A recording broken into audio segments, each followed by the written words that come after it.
Welcome to the GovComms podcast, bringing you the latest insights and innovations from experts and thought leaders around the globe in government communication. Now, here is your host, David Pembroke. Hello, ladies and gentlemen, and welcome once again to GovComms, the podcast that examines the practice of content communication in government and the public sector. My name's David Pembroke, and thank you for joining me once again. Today, we speak to one of our team here at Content Group. Ben Curry has more than 20 years' experience in news and current affairs. Prior to joining Content Group, he worked as a camera operator and video editor for several Australian television networks, including the Seven Network, Sky News and SBS.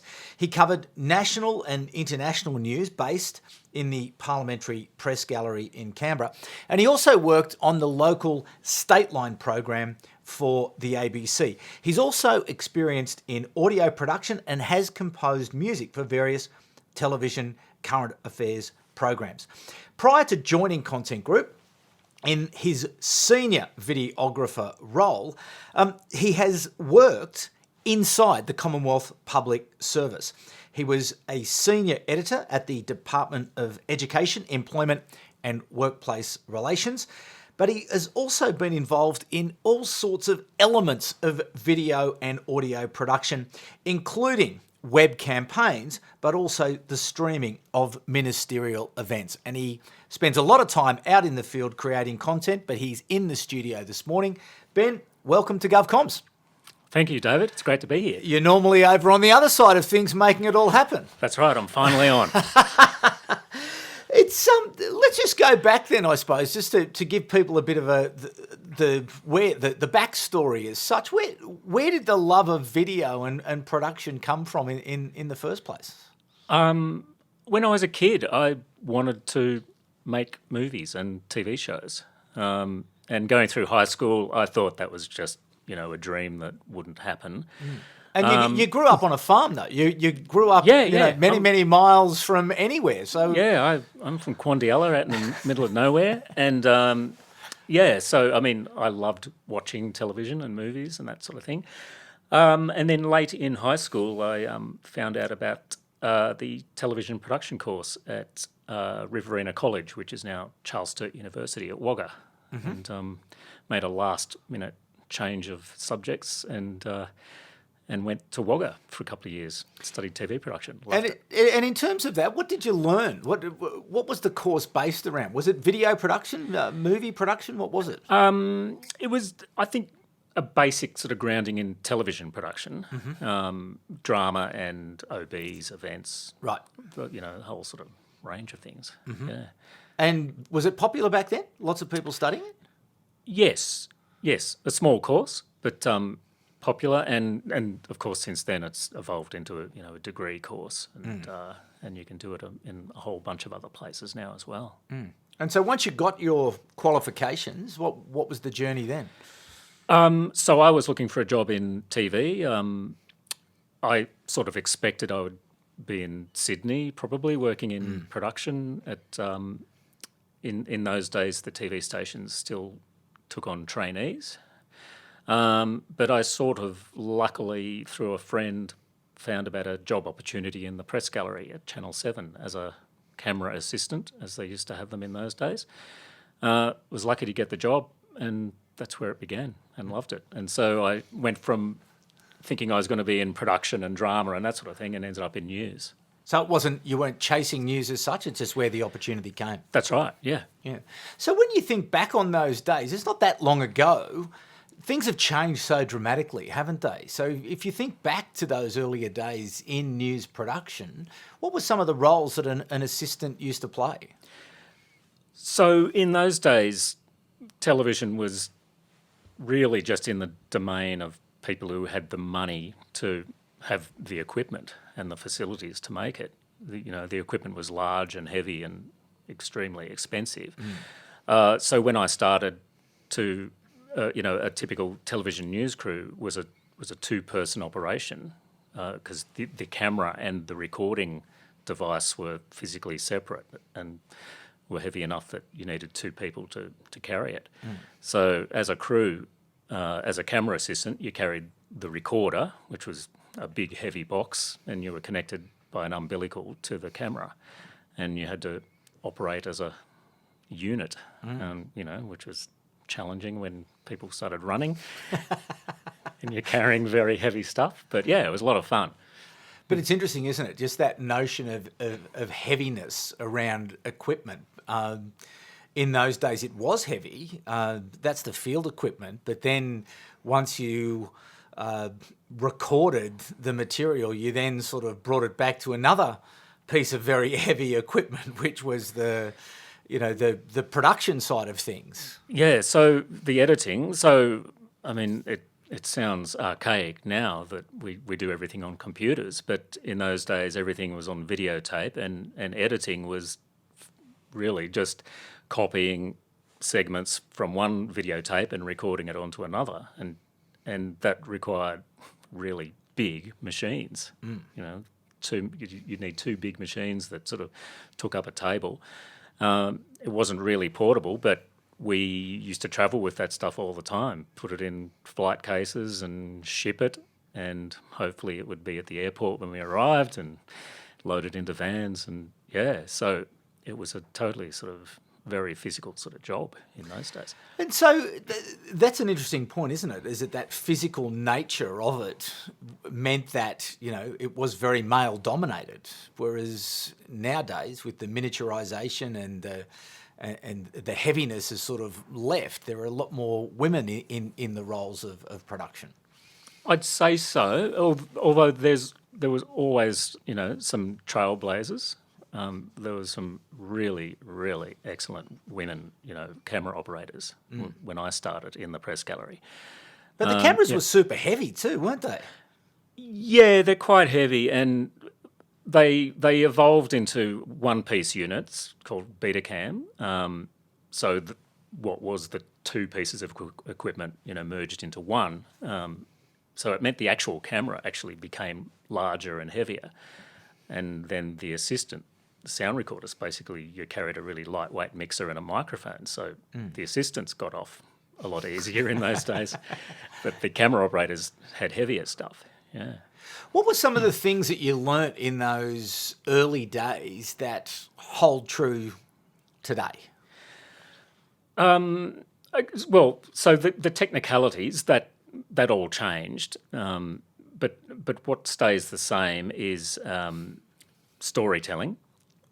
If you're out covering a news story visually, especially when I worked in the commercial TV station, your content had to be engaging, had to be interesting, exciting, stuff that the viewers would want to watch. So, I mean, even though we were covering politics, which visually is challenging sometimes to make interesting, the content is interesting. Politics is about conflict, so the story is there. But visually, when you're working in Parliament House, you've got people in suits talking, and that's really walking along corridors. Yeah, walking up to doors and talking. It's lots of people walking, talking, and sitting and talking. So visually, it was quite challenging to make things look interesting, and so you approached it from, I think, the approach I took was treat it like the photographer for the newspaper, and what's your front page image. And so when you're talking about people, it's interactions. So you're looking for body language, funny looks, cranky faces, all that sort of stuff. So yeah, it was a lot of fun. And that stays true to this day, isn't it? Even now, it's a lot easier to be able to assemble the material, but you're still looking for the people in the story, aren't you? Exactly, yeah. And, politicians, believe it or not, are humans. And and they have all those nasty emotions that everyone does. And, you can read their faces. Yeah. So fast forward to today, and video is really, the killer app almost in many ways, isn't it? It's the application that people are looking for more and more.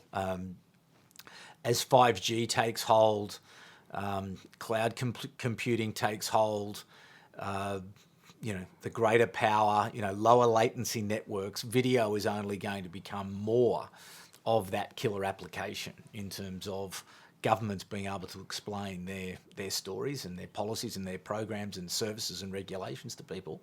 So where do you see it all moving at the moment in terms of this evolving growth and need for video to help government to explain what they're doing? Well, I guess what has happened is it's become a lot easier for anyone to make video content.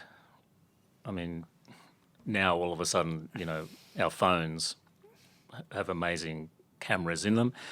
We can shoot live pictures. Anyone can do a live broadcast with their phone. So that has been, the amazing leap in technology and allowing anyone to, publish their own content. But I think, the old rules about storytelling still apply. It's easy to make video, but you want people to watch it. So, and how do you make video that people want to watch? It's the big dilemma we still grapple with every day. But it's not just because you have a camera in your hand that you might be able to use. You're not immediately going to be able to create, engaging video content, are you? Like, it's not as if you can just do it. It's a little bit hard. Okay, you might be lucky enough to sort of happen upon an instance where the vision or the image is so compelling that any monkey could do it. But 9 times out of 10 or 9.5 times out of 10, you're really going to have. There's a craft behind it, isn't there? Absolutely, and that probably begins with a strategy. We're not talking so much now about the news media where you're sort of capturing things, but if you're planning to make a video to communicate a message, you start with a strategy, you start with a story, and how that can be turned into video. And sometimes your strategy might say, well, video isn't the right method. But if you're talking about video, yeah, absolutely, you need to plan it. You need a story. So with that, how then, if someone's sitting out there now, and I'm sure everybody listening today is thinking to themselves, we've got to get better at video. We need to find ways to be able to produce video more consistently, more effectively. What's your advice to people as they sort of start out on this journey, or perhaps even accelerate the journey that they're on, to be able to produce more content, to be able to engage citizens? I'd say make sure you've actually got a story worth telling through video. So what has to be? What are the components that make it a must-have to have video? When do you go for video and when do you walk away from video? There's probably a few cases.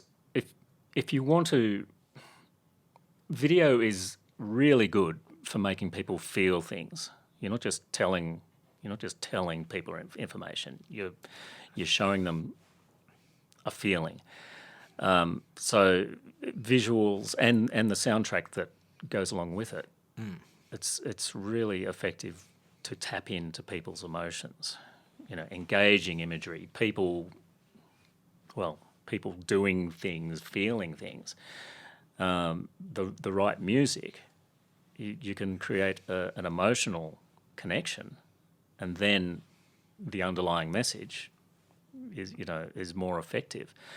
But there's also sometimes video has an unemotional purpose if you're talking about training people, conveying technical information, or replaying a record of an event. So there's a few different approaches depending on what your content is about. So just going to that point around emotion, because there's a saying that facts may validate a point of view, but ultimately it is emotion that will create the action. And often in government communication, that's exactly what you are seeking to achieve is an action, so people will behave in a particular way, which will enable the government to achieve whatever it is that particular objective, whatever their particular objective might be. So in terms of capturing emotion, what are the best ways to do that? What are the best ways to create that environment such that your video will be more compelling? I think it has to be authentic. If you're talking about emotion, perhaps you're talking about a case study of a person who is doing something that you want your audience to do as well. Mm-hmm.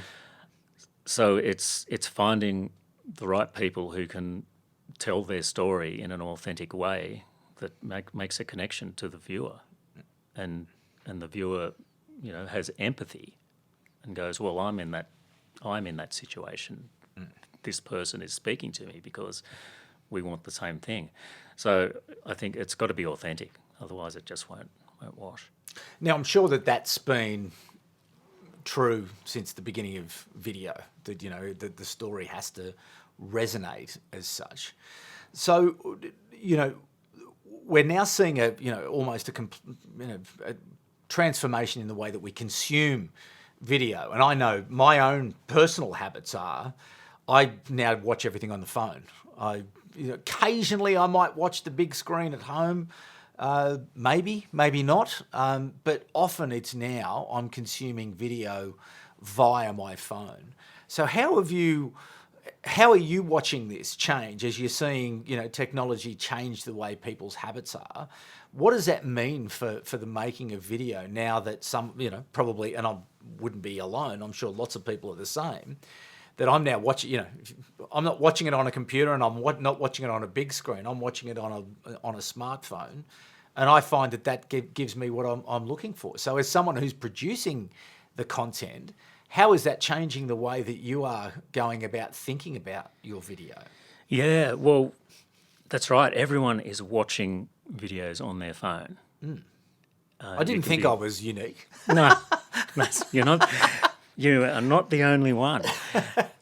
And, you're scrolling through your social feed. What makes you stop on a video and not keep on scrolling? You have to grab the viewer right from the beginning. So, short videos on your social feed, things change, styles change all the time, but, at the moment I'm recommending forget the title page. You're going straight in with. You're into it. You're straight into it. Don't give them a chance to switch off. Captioning is really, really important for content that's viewed on a phone. We've been looking at some really interesting research done last year by Verizon and Publicis, where they've surveyed people, who consume content on their phone. 69% of people said they viewed videos without the sound on in public places. And that makes sense. If you're on the bus or the light rail or standing in line for a coffee, you're not going to fish out your headphones or, bother other people by turning the volume up. So captions just make it so easy to watch a video without any sound. The captions tell you what people are saying and what the messages are. And 25% of these people said they view videos the same way in private at home. So they could turn the volume up, but they don't. So there's these habits being formed by people. So and captioning is just so important. 80% of the people who use captions when they're watching videos aren't hard of hearing. So here's a tool. This is an accessibility tool for people who are hard of hearing that is now adopted by everyone. Yeah. And those numbers are big, aren't they? It's amazing. Yeah. 80% of people say they're more likely to watch an entire video if it's captioned. So it's not just an accessibility tool anymore. It's a way of increasing engagement. So captions. That's the big thing. So captions may be the big thing, but still you need the pictures. And are you thinking differently now when you're creating video knowing that people are on their phones and knowing that that is sort of the primary landing space for people's attention?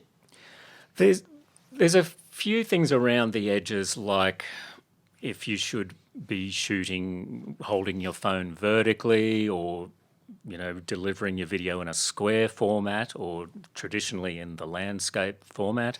There's a lot of differing opinions on what works. I'm more of a traditionalist.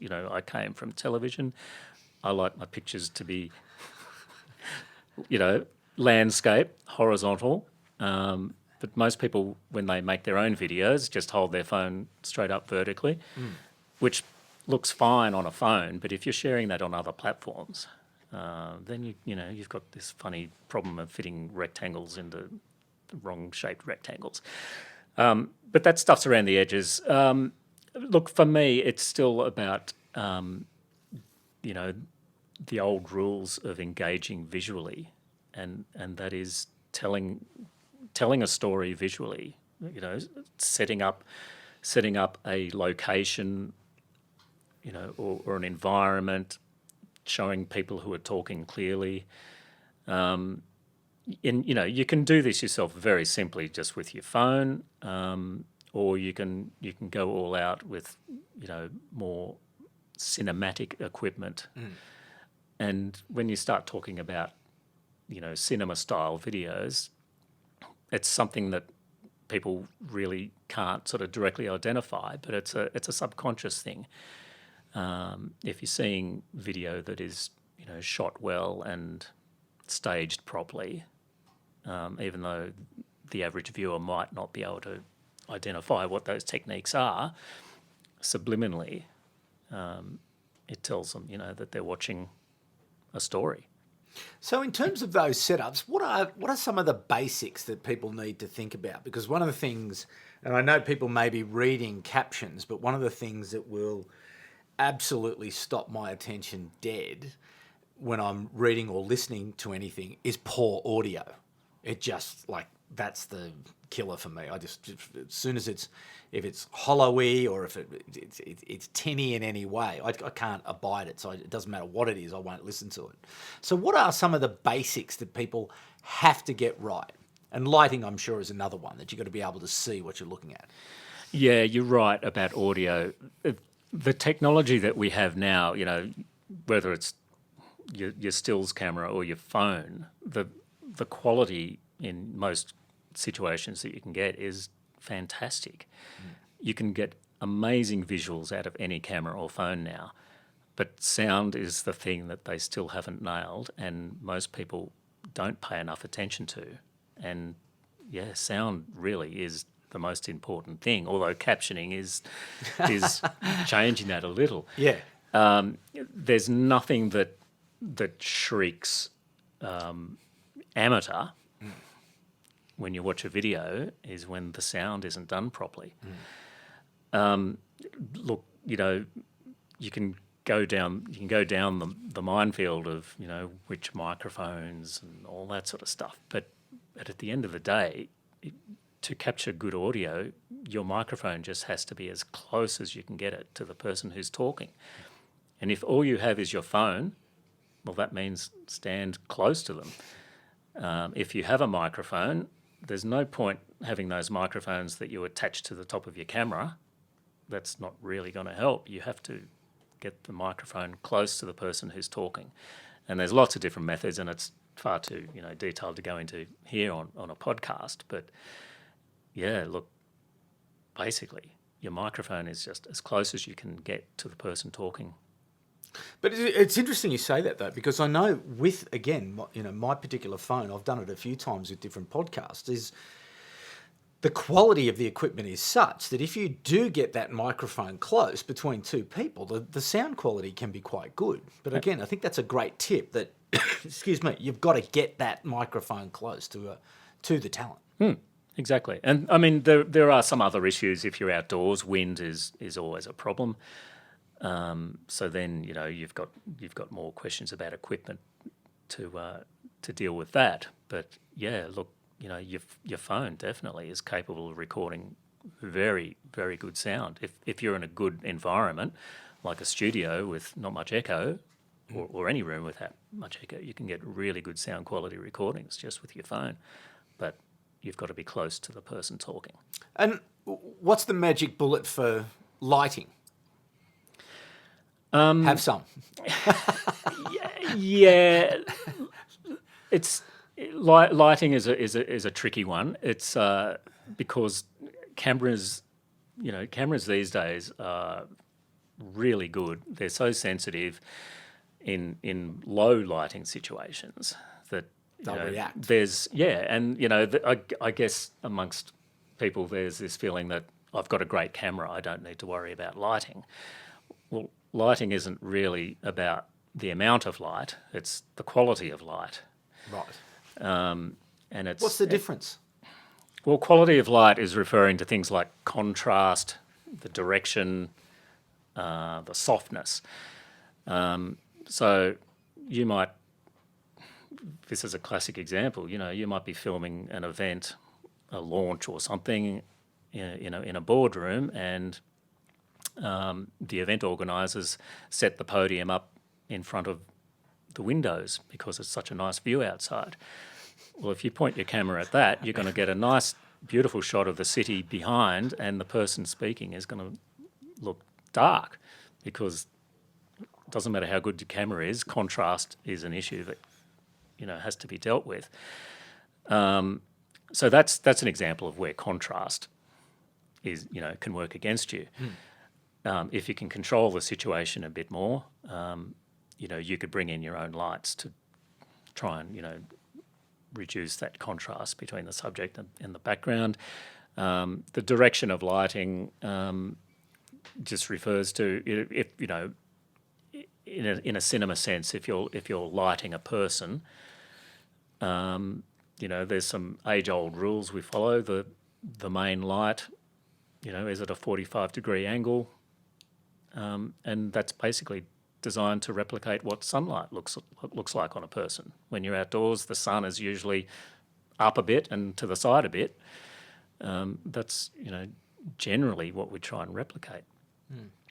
In terms of, and I suppose we return to a sort of an earlier part of the conversation where it is now accessible. It is now easier for people to be able to create video content. But do you believe, which I certainly do believe, is that quality still matters?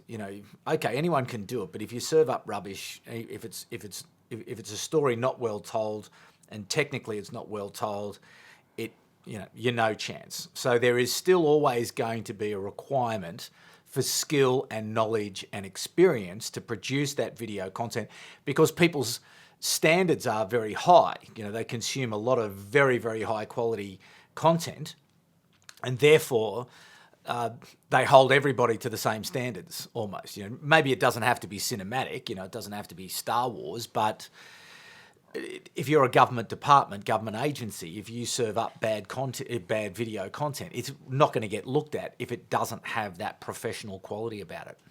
Yeah, and sometimes that is a subliminal feeling. Sometimes you're watching something and you can't really identify what it is, but it looks shonky. It's a credibility thing, especially if you're in government or business, really anywhere where you're trying to speak with authority. You've got to communicate in the same way. Yeah. So where do you think it's all going to go? So now we're in this, the democratisation of the factors of media production and distribution. Everyone can now be a media company on behalf of their policy, their program, their service, their regulation. Every brand is now a media company. Everyone's in the game. What happens from here on in? Given also, as I said earlier, 5G, lower latency, video becomes even more important in this environment where it's just going to load like no man's business. What happens next? Well, that's a good question. I wish I could predict it. But the one thing I keep coming back to is the story. The story has to be good. People want to watch it. The visuals are important as well. And we have the technology to do that now. But you've got to be pointing your fancy camera at something that's visually engaging, and that comes back to the planning and the story. I don't think that's going to change. Yeah, the new technology is going to enable new ways of getting the content out there.